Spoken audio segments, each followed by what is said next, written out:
Olá pessoal, meu nome é Anderson, é um prazer recebê-los aqui no nosso canal Filosofia Nossa de Cada Dia.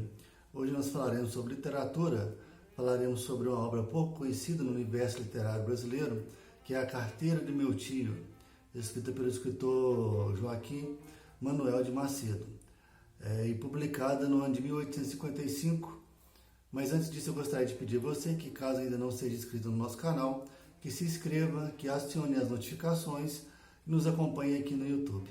Estou aqui com o meu volume, vou mostrar para vocês A Carteira do Meu Tio, que é um livro bastante curto, é um livro pequeno, vou mostrar a diagramação para vocês.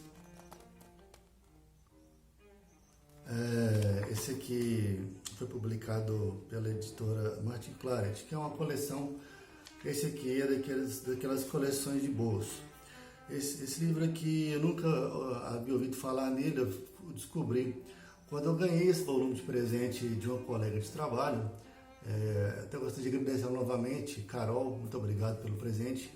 Inclusive, outros amigos, outros colegas que quiserem me dar links de presentes, eu agradeço muito. Eu acho um excelente presente, sempre gostei muito de ganhar.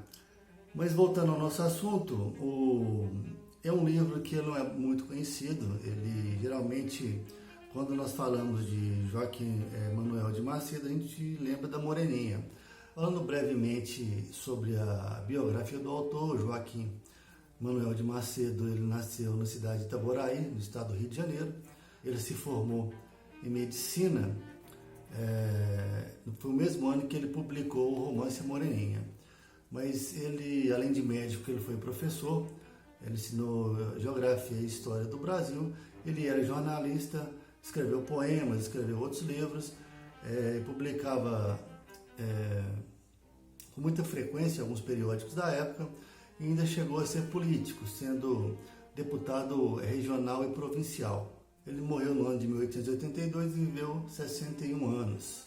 Você tem basicamente três personagens que são citadas ao longo da história, que é o tio, o sobrinho do tio e o compadre Paciência. Então o sobrinho do tio ele vai para a Europa para estudar às custas do tio, e ao contrário de estudar ele fica evadiando, né? Ele um pândego, vai para a farra, um preguiçoso, não faz absolutamente nada.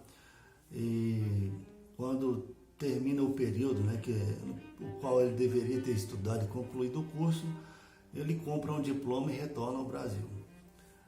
E ao ter contato com o tio novamente, este fala: agora que você concluiu seus estudos, você tem que trabalhar. Mas o sobrinho fala que não é afeto ao trabalho, que trabalho é alguma coisa muito desgastante, muito angustiante, muito cansativa.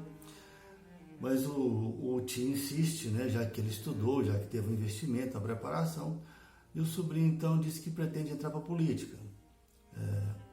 Que a política é uma profissão onde você tem pouco volume de trabalho, né, e um salário muito bem pago.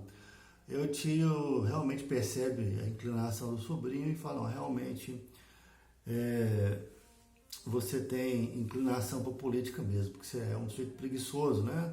Só que o tio, então, faz uma exigência para que antes que o sobrinho ingresse na política, ele deveria viajar pelo país para conhecer a realidade das pessoas, né? A realidade da nação, de maneira geral. O sobrinho, ele se mostra reticente, fala que não, que ele já leu muito a respeito na Europa e poderia ler alguma coisa aqui no Brasil. Mas o tio ele é inflexível nesse ponto e acaba por convencê-lo. Ele entrega para o sobrinho dois itens. Um é a Constituição de 1824, que ele chama de defunta, mas que ele deveria levar esse livro com ele. E a segunda é a carteira, que dá um nome ao livro, né? Na verdade é uma caderneta, um diário de viagem, onde o sobrinho deveria anotar todas as impressões que ele tivesse durante a sua trajetória. Então o sobrinho parte, mas pouco depois ele já encontra a primeira dificuldade, estradas terríveis, esburacadas, e um atoleiro, tem um animal que ele monta, a atola. E nesse momento ele recebe a ajuda de um cidadão comum, um cidadão simples do campo, que é nomeado como compadre Paciência. E acaba que ele se torna um companheiro de viagem, né, do sobrinho. e vai fazer uma espécie de contraponto, né, de superego nas ocasiões em que o sobrinho ele é demasiadamente sincero, né, ou ele é demasiadamente irônico. Então a viagem segue sem destino, ela já começou sem origem também, o autor não disse de onde que o sobrinho partia, nem muito menos para onde que ele ia, apenas que deveria viajar, né, pelo país, e eles deparam com várias situações, fazem várias reflexões sobre questões ligadas às situações, por exemplo, quando ele encontra numa província um delegado que incendeia, né, a casa de um cidadão, quando ele também se instala numa estalagem para passar a noite, e no outro dia ele tem um sonho muito curioso, ele revela no dia seguinte para o compadre Paciência que ele sonhou que o sonho era uma espécie de procissão, onde os políticos seguiam na frente, né, os puxa-sacos atrás, e o povo bem por fim, né, da procissão, uma analogia exatamente à pirâmide social e aos privilégios. E eles vão até uma outra região, uma cidade, uma vila, onde existe instalado uma corte, um tribunal que vai fazer um julgamento, e acaba que eles vão assistir, e o compadre Paciência ele se envolve com uma confusão com o escrivão, com os participantes desse júri, e ele acaba por sendo preso.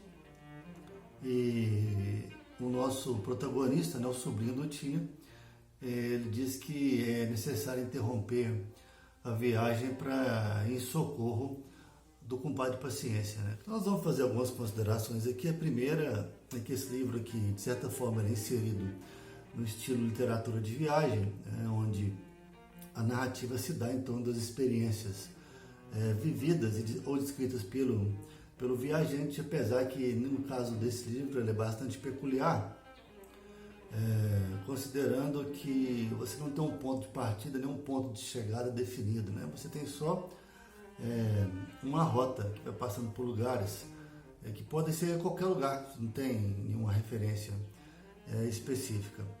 Segundo, que o autor era bastante erudito, ele tinha formação intelectual muito sólida, de maneira que esse livro não é de leitura muito simples, né, e muito fácil, vai exigir um pouco de conhecimento de vocabulário. O personagem usa basicamente a ironia para fazer as suas críticas, né, as suas reflexões durante o seu trajeto, lembrando que a ironia, na maioria das vezes, né, ela tem um sentido contrário da afirmação que é realizada, e o objeto da crítica é majoritariamente a política. Nós temos que entender esse livro aqui como uma sátira à política nacional do momento histórico em que o autor estava inserido. Essa crítica, né, essa sátira, ela já começa bem no início da viagem, quando o tio ele entrega a Constituição ao sobrinho e a chama de defunta, né, a Constituição de 1824, que foi a Constituição outorgada, e a Constituição que estabelecia o poder moderador, a monarquia como regime de governo, o voto censitário, né, que você tinha que ter pelo menos 25 anos e 100 mil réis de renda. A defunta porque a Constituição não era seguida, como aconteceu com praticamente todas as Constituições brasileiras, inclusive a atual, né, de 1988. As forças políticas, elas operavam, né, e operam a revelia da lei, né, e a crítica recai na maioria das vezes sobre o político profissional, né, o político que faz, o cidadão que faz da política um meio de vida, o cidadão que está sempre em busca do poder, e quando ele atinge o poder, ele legisla em causa própria. E aqui eu peço licença um minuto para ler um trecho do livro que retrata bem essa colocação. Não tenho vergonha da ação que pratiquei. Não são somente os ladrões e os namorados que entram pelas janelas em vez de entrar pelas portas.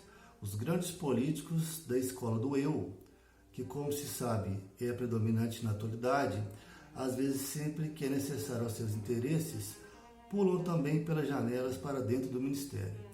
Até mesmo se sujeitam a fim de chegar ao poleiro, a espremer-se tanto que chegam a fazer caminho por qualquer buraquinho de rato. E é por isso que eu sustento que a ginástica é a arte indispensável aos estadistas, A política toda se reduz a saber atacar e retirar, saltar e correr, agarrar e comer, tudo muito oportunamente. Você lê esse livro e não deixa de pensar na atualidade, e não deixa de fazer uma observação que o interesse privado, o patrimonialismo, o clientelismo, ele existe no Brasil desde o período colonial, né? E ele é uma prática que se vem se arrastando no universo político há séculos. E quando às vezes você cria esperança, né, que isso pode mudar, você sempre tem um novo golpe, uma nova decepção política. Entra governo, sai governo, todos com as mesmas promessas, né, de combate à corrupção, de transparência, de tratar com mais zelo a coisa pública, né, o patrimônio público, mas na verdade, quando o tempo passa e você observa que estão todos preocupados em ter privilégios e encher o próprio bolso. Dessa má administração dos recursos públicos, dessa pilhagem que é feita ao erário desde os tempos iniciais do nosso país, nós temos como consequência aí miséria, pobreza, estagnação econômica e todo tipo de desgraça. Da mesma maneira que você observa hoje, né, a miséria como subproduto também da corrupção, não apenas, mas também. O autor também fazia essa mesma analogia na época, como a gente pode observar nesse pequeno trecho aqui, falando sobre as pessoas comuns, sobre o pobre. Almoça pão duro, janta feijão aguado. Muitas vezes na hora da ceia faz cruzes na boca e na cama dorme ao som de uma orquestra de mosquitos. Terrível família de sopranos criada e sustentada na corte pela ilustríssima Câmara Municipal e nos lamaçais higiênicos da cidade. E o Joaquim Manuel de Macedo, ele conhecia bem esse universo político, porque ele tinha bom trânsito na corte, e ele foi preceptor dos filhos da princesa Isabel, ele foi político. Só para relembrar, no período do Império nós tínhamos dois partidos, o conservador e o liberal, e já haviam eleições, né, censitárias, como a gente disse em princípio, mas haviam cargos eletivos, né, como deputados locais, deputados regionais, como alguns cargos executivos também. Então, pessoal, nós vamos encerrar nossa resenha aqui por hoje. Foi um prazer falar com vocês novamente. Eu peço que se tiverem gostado, deixe seu like, né, curta nosso vídeo. E se tiver a oportunidade, não deixe de ler A Carteira do Meu Tio, que é um livro bastante interessante. Abraço e até a próxima.